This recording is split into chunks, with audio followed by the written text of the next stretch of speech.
วันนี้สิมาสอนเกี่ยวกับนาทีเนาะเป็นวันเวลาวันเดือนปีอย่างต่างๆกันนับเลขบ่เนาะเขาจะเว้าเขาจะคำศัพท์ที่เขาจะว่ามันเป็นภาษากลางนะเป็นภาษากลางสำเนียงกลางของเวียดนามนะมาเลยออกเสียงตามค่อยแสดงว่าก็ถือว่าโอเคแล้วเนาะมาเริ่มกันเริ่มตัวทำอินเลยเนาะgiây giây วินาทีฟุตนาทีtiếng หรือว่า tiếng đồng hồ ชั่วโมงบ่วยตอนบ่วยสางหรือว่าสางตอนเช้านะบ่วยเชื่อตอนสวยบ่วยเจียวตอนแรงบ่วยโต้ยหรือว่าโต้ยตอนค่ำban đêm ตอนดึกนะเดมทุกคืนหรือว่าคืนใดเดมโฮมกลางคืนเนาะตอนดึกตอนดื่นเนาะเดมโฮมเดมเกวียดึกดื่นเที่ยงคืนบ้านไงตอนกลางเว้นโฮมในมื้อนี้โฮมกว่ามื้อวานไงโฮมกว่ามื้อซืนไงไม้มื้ออื่นไงเกียมื้อฮื้อไงหรือว่าโฮมเป็นมื้อหรือเป็นวันนะถางเดือนนำปีเฮียนใต้ปัจจุบันหัวคืออดีตเตืองลายอนาคตเทกี่ศตวรรษทึบกี่ทศวรรษวันนี้มาต่อกันนับเลขนะkhông ศูนย์หรือว่าบอนะkhôngจะออกเสียงว่าkhôngนะkhông มันเป็นคงนะkhông ศูนย์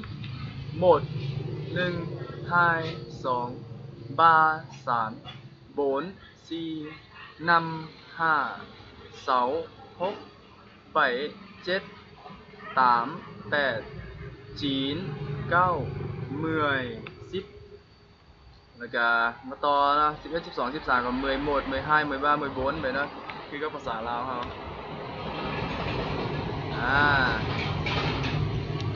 วันนี้ตั้งแต่คำว่าซาวขึ้นไปตัวเมื่อยนี่ตัว10นี่จะเป็นเมื่อยนะจะบ่เป็นเมื่อยเนาะเป็นเมื่อยไฮเมื่อยซาวเนาะแล้วก็โหมดนี่ธรรมดาตัวอย่างนับ1ฮอด10ซาวขึ้นไปแล้วจะเป็นโหมดเนาะไฮโหมดบ่แม่นไฮโหมดเนาะไฮโหมดก็ได้แต่ว่าคนเวียดเขาเจ้าว่ามันบ่ม่วนนะใช่ว่าไฮโหมดนี่ม่วนกว่า40นำเมื่อย50เสาเมื่อย60เดี๋ยวไปเปิดขยายมันก็พวกมันมาแล้วไปเมื่อย70ตามเมื่อย80จีนเมื่อย90หมดจำ100นะต่อไปจำนี่จะเป็นร้อยนะงินจะเป็นพันงานกับพันด้วยกันตัวนี้คำว่างินนี่คนภาคเหนือเวียดนามหรือว่าสำเนียงกลางเวียดนามเนาะเขาจะว่างินพันเนาะส่วนภาคกลางและภาคใต้จะอ่านว่างานกับพันด้วยกันเนาะจำงินจำงาน100,000เจี่ยว1ล้านตี1ตื้อบ่แม่น1ตื้อนะตื้อนะตีตื้อวันนี้มาต่อวันเนาะในวันในอาทิตย์หนึ่งเนาะchủ nhật วันอาทิตย์ไงถือไฮวันจันทร์ไงถือบาวันอังคารไงถือโบนวันพุธไงถือโบนวันพุธไงถือนำวันพฤหัสไงถือเสาร์วันศุกร์ไงถือไป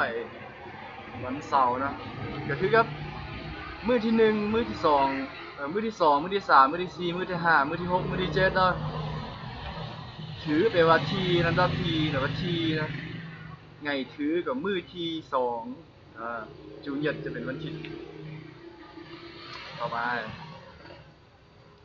วันนี้มาต่อฤดูเนาะในภาษาเวียดนามฤดูภาษาเวียดจะอ่านว่ามั่วนะฤดูมั่วฤดู มัวส่วนฤดูบานไม้มัวทูฤดูใบไม้หล่นมัวแห่มัวห่าจะเป็นฤดูร้อนนะมัวแห่มัวห่าหรือว่ามัวน้องก็ได้นะมัวเมื่อฤดูฝนมัวโค มัวมัวโคฤดูแล้งมัวดงฤดูหนาวโจสมีเราคิดดีนะเสียงรบกวนหลายเสียงรถไกลไปไกลมาว้ายบ๊ายบาย